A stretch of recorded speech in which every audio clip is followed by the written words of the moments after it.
Magandang umaga mga kahuan. Narito na ang Pag-asa Weather Update today. Magandang umaga. Ito po ang ating latest weather update ngayong araw ng Huwebes, July 16, 2026.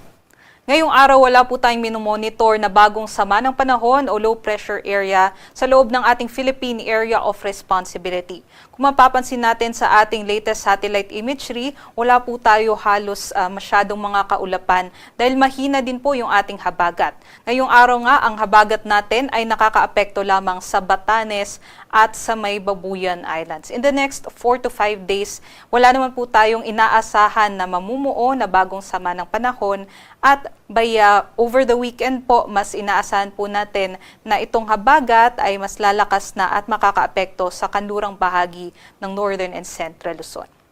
Para naman po sa pagtayaan ng ating panahon ngayong araw, buong Luzon po makakaranas ng mainit at maalinsangang panahon, liban na lamang po sa mga panandaliang buhos ng ulan dulot ng thunderstorm activities. Ito po yung ating mga agwat ng temperatura kung saan pinakamataas po yung ating maximum temperature dito po sa may Tuguegarao between 26 to 38 degrees Celsius, sa may Lawag naman 26 to 32, and dito sa may Legazpi 25 to 34 degrees Celsius. Matataas po yung ating mga temperatura, kaya sana po maghanda po yung ating mga kababayan ng mga tubig panangga po sa matinding sikat ng araw. Dito naman po sa Baguio, 17 to 25, Metro Manila 24 to 33, at sa may Tagaytay 22 to 30 degrees Celsius.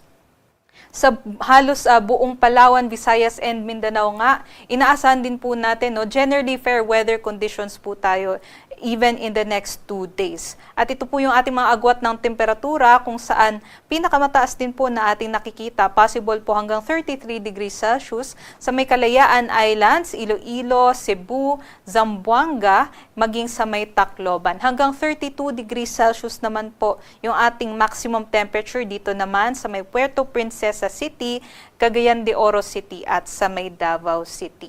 So, kung mayroon man po tayong mga pag-ulan, ay dulot lamang po ito ng mga thunderstorm activities. Kaya't always po, i-check natin ang ating website panahon.gov.ph kung saan po natin pinopost yung ating mga thunderstorm advisories na ipinapalabas ng ating Pag-asa Regional Services Divisions. Para naman po sa kalagayan ng ating karagatan, wala din po tayong nakataas na gale warning, so malaya naman po makakapaglayag yung ating mga kababayan.